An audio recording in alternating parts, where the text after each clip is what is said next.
Over the last 5 weeks, we've been exploring what it looks like to be a change maker. But at the core of what we've really been asking is, what does it look like to be obedient when God asks us to be a part of the goodness that God is doing in the world? Like, what does it look like as God is doing the work of reconciliation for us in 2020 to be a part of what God is doing? And so I've been inspired, I've been reset, I've had these moments of clarity in my own life where I know that God is asking me to be faithful in different areas of my life. And today we're going to be looking at a message, and we're going to be asking the question of how can we reimagine what it looks like to wait faithfully and to be ready for the coming of Jesus. And I hope you're asking yourself, what does that have to do with being a change maker? And I think that by the end of the message, it's going to be evidently clear that so much of what it means to be faithful to what God is asking us to do is being ready for a second coming. And so at this time of the year, it's the Christmas time, but in the Christian world, it's what we call the season of Advent. And the season of Advent is this time where we look back at the first coming of Jesus, where we remember what it was like for God to take human flesh in the person of Jesus and baby Jesus being born in a manger without any fanfare, without any glorious entrance, but just Jesus being born in a humble way. And so we look back over that story because it is in that story that we are reminded that God is faithful to the promises that He makes. And I don't know about you, but there are times in my life where people have made promises. Everyone makes promises, but oftentimes promises are broken. Promises aren't kept, and we live in this world where someone may make a promise, but in the back of our mind, if we're honest, we think to ourselves like, are you really going to keep your promise? Are you really going to keep your word? And for some of us, we've been promised the same thing over and over again, only to see that other person in our lives never fulfill that. And so when we come to Christmas, it's more than the trees and the decorations and the red cups. It's more than the Christmas music and the Christmas hymns. But when we come to this time of the year, we look back. Because when we look back, it's a reminder that when God makes a promise to us, God will be faithful to see it through in our lives. And so at Advent, we look back at the fulfilled promises of Jesus, the fulfilled prophecy that Jesus would come in human flesh. But we don't just stay there. You see, we look back to set the foundation for our faith, all the while looking forward to the second coming of Jesus. You know, oftentimes growing up as a Seventh-day Adventist, we would go to these conferences at our church, and it was always fire and brimstone and doom and gloom, and it was these pictures of judgment, of fire, of destruction.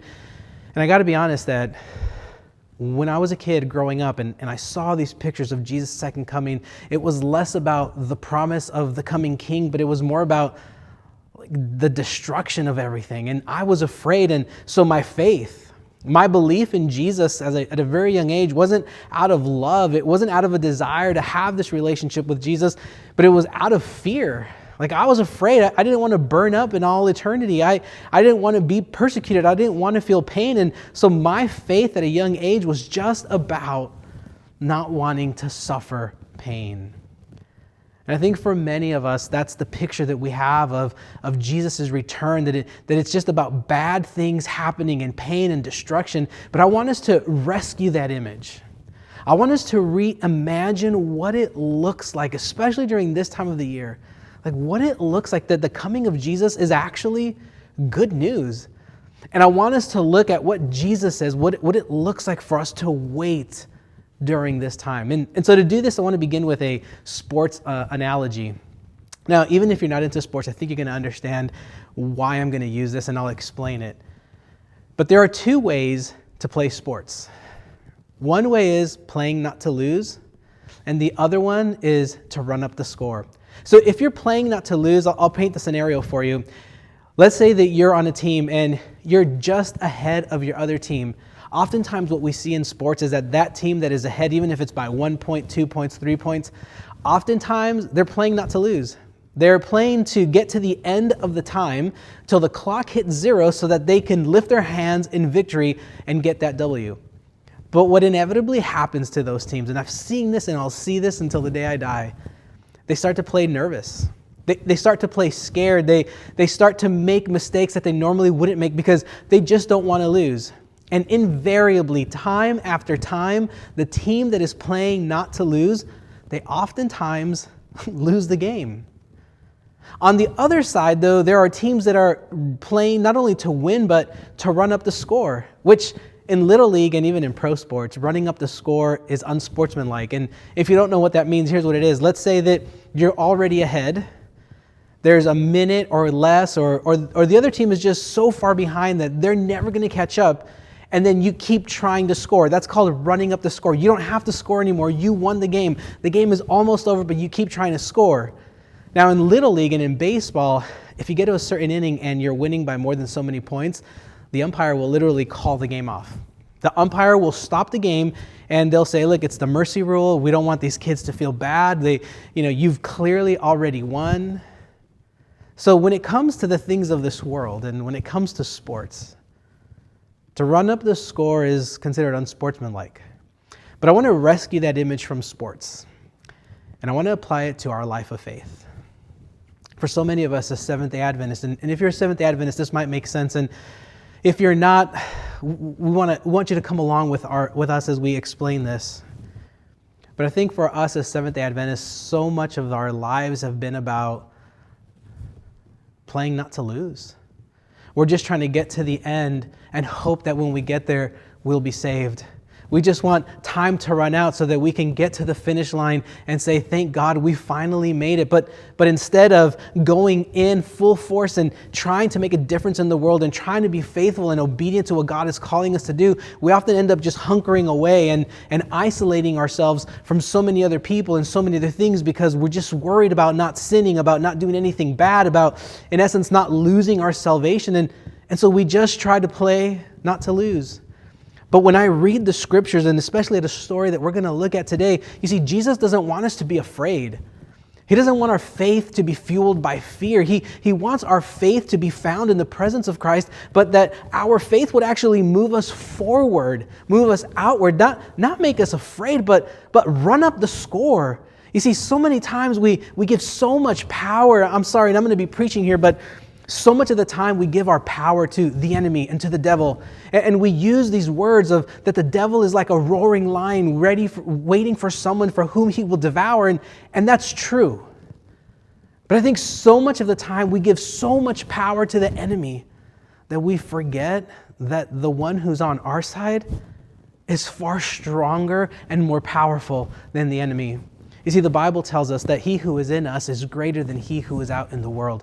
And Jesus is in us. The Bible tells us that the mystery of Christ is that he is in us. He is in our hearts. He is in our souls. We carry Jesus everywhere we go. And we don't have to be afraid of the devil. We don't have to be afraid of the enemy. But I feel like our faith has been neutered and we have been so afraid of the devil that we just cower in fear. But today I want to say that we don't need to cower in fear. We need to be conquerors in Jesus Christ. And so as we wait patiently for the second coming of Jesus and as we look towards the time when Jesus will finally be revealed and come in the clouds, instead of playing afraid, instead of playing not to lose, we need to run up the score. We need to not be afraid of the enemy, but rather we need to go out into the world and make a difference.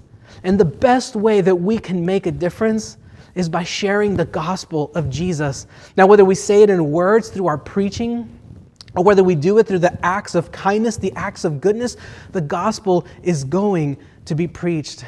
And that's why I've been inspired over the last several weeks, and especially during this month, because we've started this Changemakers Challenge where we said that even the little things can make the difference in the lives of other people. And I've been encouraged because this past Monday, many of you showed up to the Bolingbrook Adventist Hospital. You made signs, we had our candles, and we stood out in the frigid air outdoors, holding up these signs and thanking and praying over the hospital workers. And I got to tell you, it almost made me tear up a little bit when I saw the hospital workers on the windows just waving. And there were even some patients that were out there knowing, or not out there, but there was patients in the windows waving back at us because they knew that there were people that were praying for them. And I'm encouraged because this coming week, we're going to be doing these gifts of love where you as a church are donating money so that we can hand out $50 gift cards to the families that come through our food pantry. And some of you may be saying, like, $50 isn't that much. And in fact, $50 isn't that much. Like it's not going to buy you a PlayStation 5 or an Xbox. It's not going to buy you a brand new computer.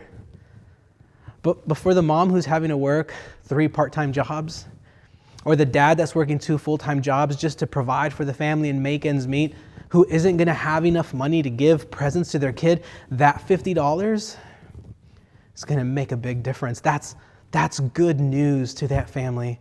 And I'm encouraged because on December 21, we have the opportunity to give blood, to literally give life to people. And if you haven't had a chance to sign up, I want to encourage you to go to our website and sign up to give blood. We've committed to having at least 15 people. 15 people is possible.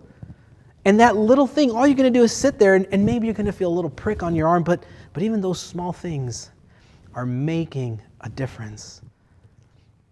And so when we ask the question of what it looks like to wait faithfully, what it looks like to wait obediently as Jesus comes, it's about being a change maker. It's about doing the things that others won't do.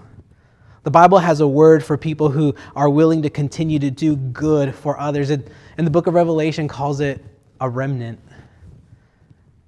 And we believe that we are called to be the faithful people, especially of God's end-time church, to bring the gospel, whether in word or whether in action.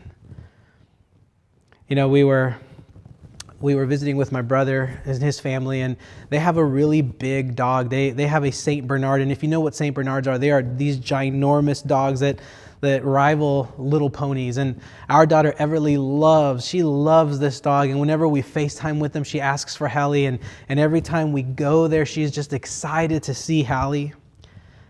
And so this last time she was there, she would go out and she looks out the window and she calls Hallie's name. She'll see Hallie from across the room and she'll go and she'll try to pet her. But as soon as Hallie gets close, she gets afraid because Hallie is actually taller than my 20-month-old daughter. And so one of the last days that we were there, she went and she found Hallie and she was calling her name, Hallie, Hallie, Hallie. And so Hallie turns around and she comes towards her because that's what you do when you're a dog and someone calls your name. And as soon as Hallie starts coming to my daughter's eyes get big, and she got startled, she got a little afraid, and so she turned and she came and she put her arms up to me so that I could hold her because this big beast was coming. But what she knew is that she needed to be in my arms, because if she was in my arms, as short as I am, I'm still taller than this dog. And I think that's how we have to live our lives as we wait for the coming of Jesus. That even though the enemy is out there ready to prowl, ready to devour, if we are in God's hands, there is nothing that we have to be afraid of.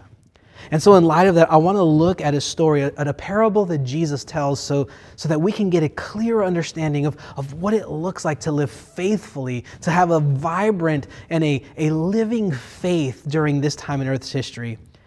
And so I want to look at Luke chapter 12, beginning in verse 42. And the Lord said, "Who then is the faithful and prudent manager, whom his master will put in charge of his servants, to give them their allowance of food at the proper time? Blessed is that servant whom his master will find at work when he arrives. Truly I tell you, he will put that one in charge of all his possessions." It's interesting that when Jesus has a couple of chapters in the Gospels where he literally talks to his disciples about what they can expect as the end draws near. And Jesus uses this parable as one of the several parables that he uses to try to teach his disciples what it looks like to be ready. And we've often heard that. We've seen billboards, "Get ready," or t-shirts like, "Are you ready for the coming of Jesus?" And we hear all this, but oftentimes it's really asking, have you given your life to Jesus? Have you said the sinner's prayer? Have you gotten baptized? Are you going to church? Are you trying to eliminate sins in your life? Are you trying to live a righteous life? And oftentimes when a Christian will ask, well, are you ready? It's loaded and laced with all sorts of other stuff. But when Jesus talks about being ready, he says, verse 43, "Blessed is the servant whom his master will find at work when he arrives." Now, I don't know about you, but whenever you work, you get paid to be at your job. But can you imagine your boss coming to work one day and you're not there? Like, you're going to get fired, or at the very least, you're going to get written up. And so Jesus uses this analogy of work, and he says, listen, like when I come back, What makes one person ready and another person not ready isn't all this other stuff that we as religious people place on people, but are you about your Father's business? Are you about the work of God? Are you living a life on purpose, a life intentionally trying to bring the message of Jesus everywhere that you go? Like, not in those annoying ways where you beat people up. But Jesus is calling you to be faithful image bearers of who Christ is. And there's a story of the writer who wrote the book Treasure Island. I can't remember his name at this moment. But it tells us that when he was a young kid, he was sick a lot. And so he had a nurse who was helping him. There was always somebody near him making sure that he was okay. And one winter night, the story goes that he was at a window and he was looking out. And back then, the insulation wasn't as good. The windows weren't keeping out as much heat. And so his nurse tells him, hey, get away from that window or you're going to catch a death cold. Like, get away from that because you're going to get sick. And she tried to tell him time and time again, and he wouldn't listen. And so then finally he turns to her. And he had actually been looking at a lamp lighter going light to light down the street, lighting the lamps. And he said to her, I can't look away because this man is punching holes in the darkness. If you want to know what it looks like and what it means to faithfully wait for the coming of Jesus, it means that we have to be like stars that shine at night. It means that we have to be bearers of the light, that we must bring and reflect the light of Christ everywhere that we go. That's why we extended this sermon series, Changemakers, so that we could continue to encourage you to be like that light lighter who was punching holes in the darkness. And Jesus says, listen, the wise servant is going to be the one who is about his Father's business. The blessed is the servant whom his master will find at work when he arrives. That's what God is calling you to do. And you know what that is in your life. You don't have to wait for us at the church to tell you what it is that God is calling you to do. You already know. And verse 45 says, but if that slave says to himself, my master is delayed in coming, and if he begins to beat the other slaves, men and women, and to eat and drink and get drunk, the master of that servant will come on a day when he does not expect him, and in an hour that he does not know, and will cut him in pieces and put him with the unfaithful. Growing up, it was always those words that says that Jesus is going to come like a thief in the night. Unexpected. And those were always so filled with fear and paranoia. And I think one of the conversations I have with Jesus when I finally see him in heaven, it won't be the first thing I tell him, but it'll be one of the things. I'll say, Jesus, you could have not used the word that you're going to come like a thief in the night, because that's like a negative association that we have. We're afraid of thieves coming in the night. Right? But the reality is that what Jesus was basically trying to say, the essence of what Jesus was saying is, you don't know when I'll return.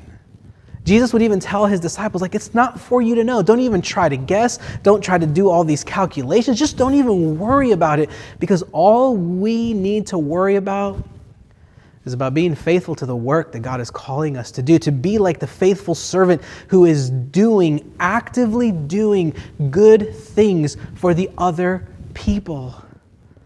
It's funny, he says, the one who is unfaithful will be the one who says, well, my servant or my master is delayed in coming. It's not going to be for a long time, so I don't have to worry about doing goodness. But here at Bolingbrook Church, we say, no, we believe and take the words of Jesus serious.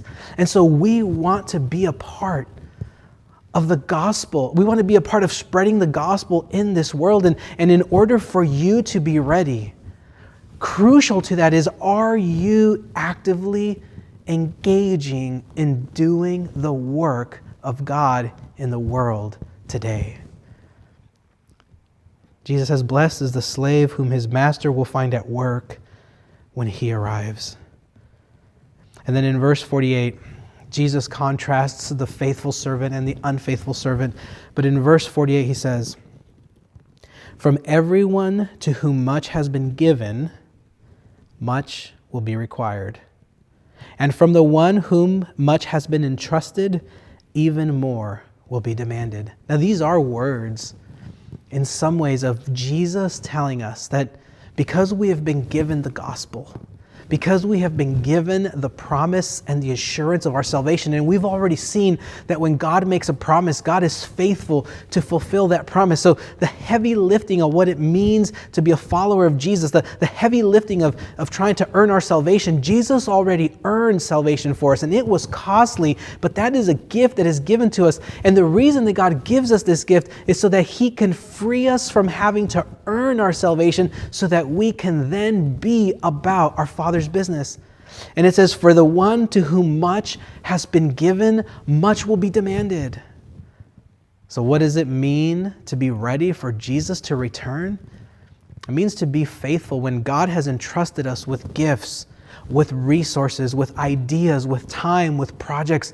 God has entrusted us with even people in our lives, whether it's children, whether it's neighbors, whether it's family, whether it's friends.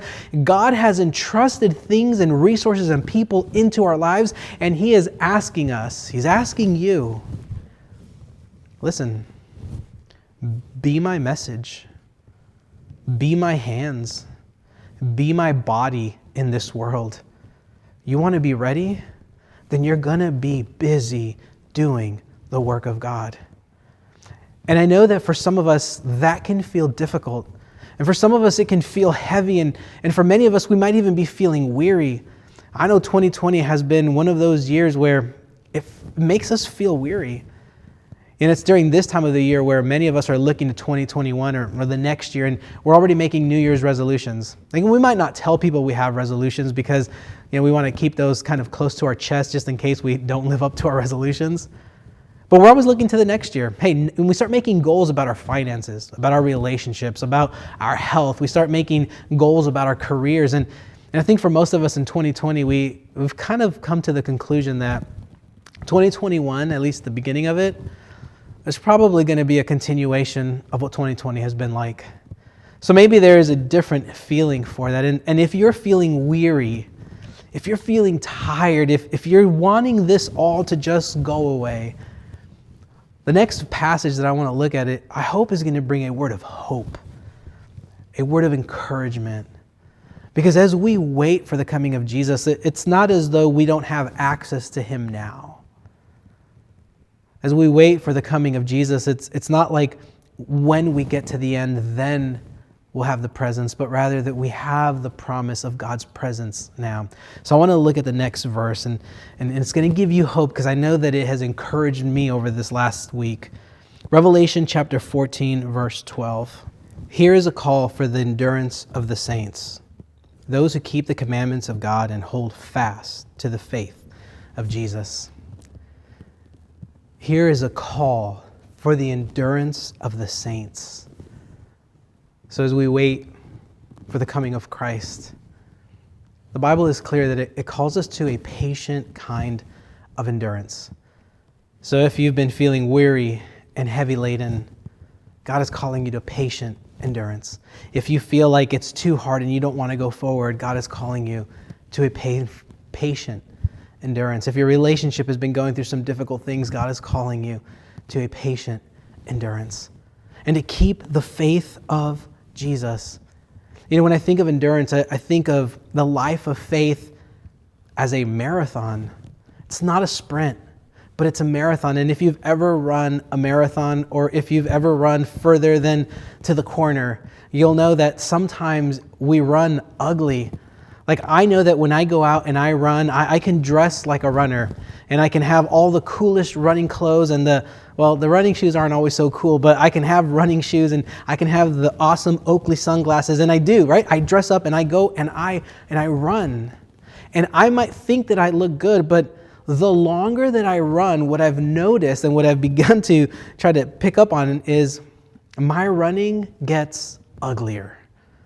So while I might start off strong and with my powerful strides, the longer that I run, I begin to realize that I start sometimes hobbling along, because after a while, some of the knee starts to hurt and the joints start to hurt. And maybe if I haven't run in a while, my Achilles heels get a little bit tight. And so what ends up happening, I'm running out on the streets, and I'm very well aware that people are watching me as I run.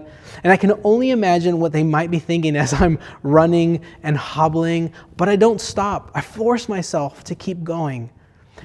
And the life of faith is kind of like that.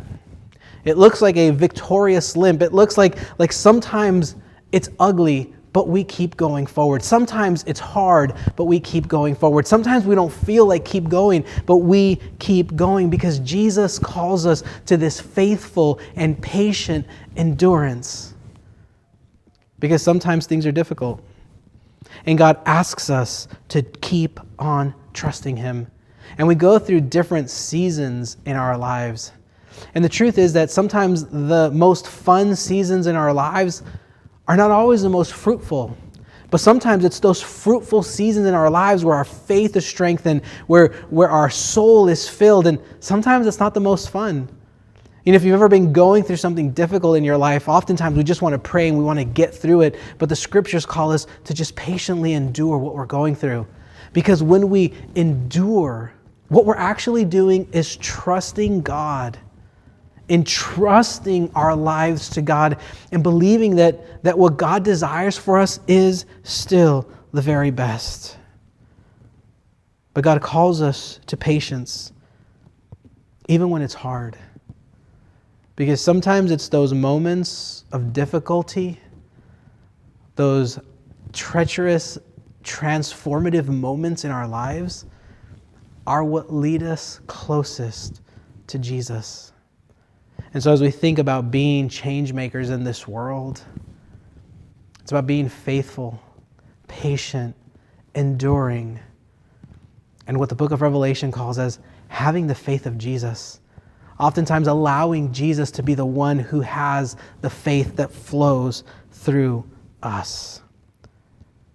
And so in those moments when it's hard to pray, endure. In those moments when doubts begin to creep into your mind, endure. In those moments where your relationships are suffering, endure. In those moments when nothing seems to be going right in your life, endure. In those moments when you want someone to take care of you instead of you always taking care of someone else, endure. Because we want to be like those faithful servants.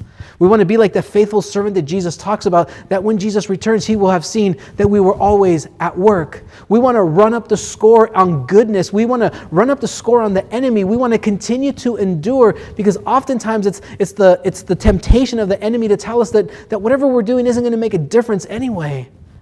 But in those moments, Jesus whispers the words to patiently endure even through the most treacherous moments of our lives.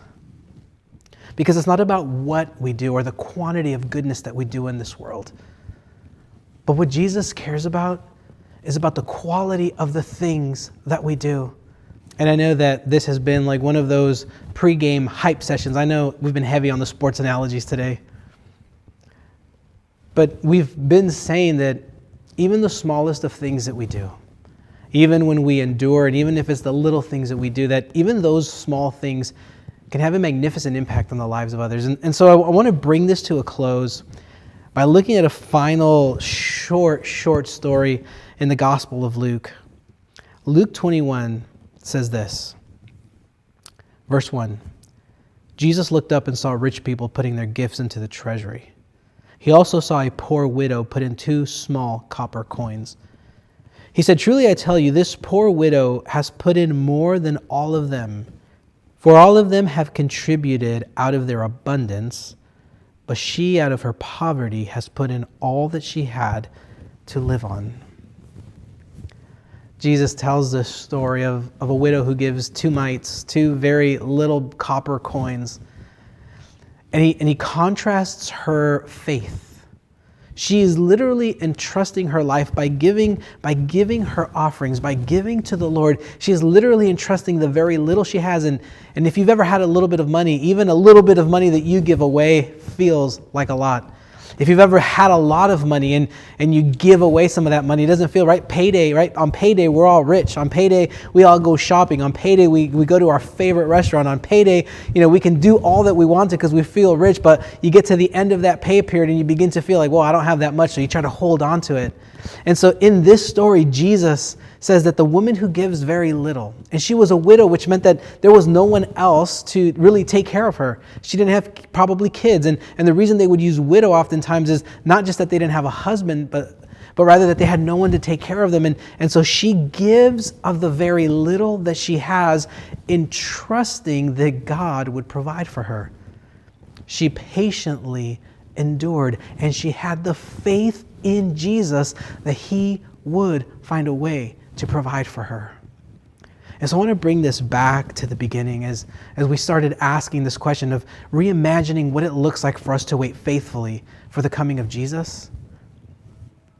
Is that we not only be faithful as that faithful servant to do the work of God, to be faithful witnesses of Christ in this world in the words that we use and in the actions that we take, but it's about enduring patiently, even through the season of life that we're going through, even through the difficult times, even through the painful moments, because oftentimes it's in those painful moments that transformation happens. And oftentimes it's in the struggle, it's in the obstacle when we overcome it that our character is forged, and we are forged in the fire of suffering, and we are forged in the fire of difficulty. And while we can continue to grow and our character will grow in the good times, it's in the difficult times that God uses those moments even more, because that's when we are most receptive to what God is doing. And when God calls us to patiently endure, he says, saints, patiently endure. You are a saint. You know, we keep thinking about that when we go to heaven, that we will finally be like saints, that when we get to heaven, we will be righteous and we will be white as snow, and it's true. But when God calls his people on this earth, he calls you saint. So what you long for in the future is who you already are now. And Jesus calls you a saint, and he calls you to patient endurance, to trust in Jesus, even in the depths of despair, even in the darkness of the 2020 COVID season. God is asking us to punch lights in the darkness so that we can be like the stars that shine for the people who have lost hope. So when we come to this Christmas time, as we look back to the fulfilled promises of Jesus, we look forward to his promises that he has already made, but we do so with the expectancy, with the anticipation, knowing that what God has already promised has already come true. And so he calls you a saint. He doesn't call you a sinner. He doesn't call you a deplorable. He doesn't call you a degenerate. Jesus calls you saint. And he wants you to have the faith of the widow who is willing to literally give all that she has, entrusting her life to Jesus. You want to be a change maker, you entrust your life to Jesus. You want to be a change maker, you want to make a difference in the lives of others, in the lives of your family, you entrust your life to Jesus as the widow did, believing that God will. That God has already answered the prayers that you have been asking for in your life. Sorry, fam, I'm preaching because there's just so much that goes out about how much fear needs to be happening because of everything that's going on. And I keep reminding myself that greater is he who is in me than he that is in the world. That even if we die in this world, that even if we suffer, that even if we get the coronavirus, that even if we get the cancer, that even if we go bankrupt, that even if we have no money, that whatever it is, that the eternal weight of glory that awaits for us and that God is making available to us today far exceeds everything else. So it doesn't matter what happens. God says, just endure patiently. Be those who are called out at the end of time, who are doing good. So when Jesus comes, whenever that is, we will be busy about our Father's business. You want to be ready for the coming of Jesus? Then you need to get to work. You want to be ready and make sure that your salvation is sealed in Christ, then you got to be about your Father's business because that's already been given to you. You want to be ready for the coming of Jesus, then entrust your life to Jesus.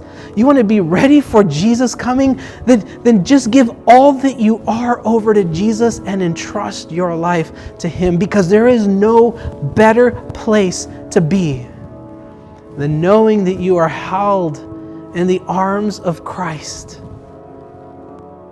And so we want to run up the score on the enemy.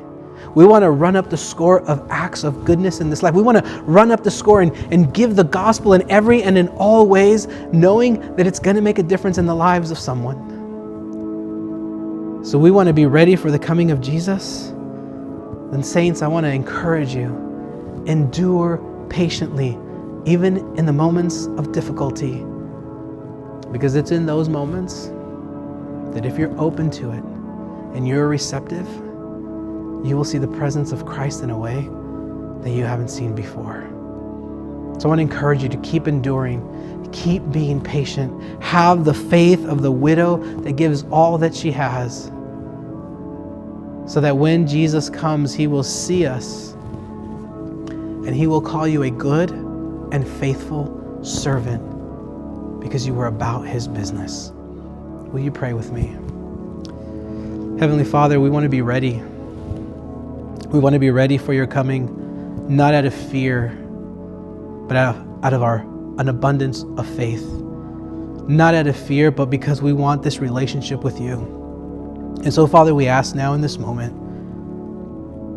that where we need to be filled up with faith, that you would fill us. That where we have allowed fear to overtake our faith, that you would wipe that fear away. And Father, for those who are weary and tired, for those for whom the weight of the world is weighing heavy on them, that you would lessen their load and help them keep their eyes fixed on you. We thank you for your fulfilled promises, and we're thankful for your presence. In the name of Jesus we pray. Amen. Thank you so much for joining and tuning in with us today. If today was a blessing for you, we invite you to do 3 things. The first thing is to create a space for you here at Bolingbrook Church. So subscribe to this channel and follow us and join us every single week as we have new messages and new content just for you. The second thing is to help create a space for people around you. Go ahead and share this video with your friends, with your family, coworkers, neighbors, anyone that you think would benefit from this message today.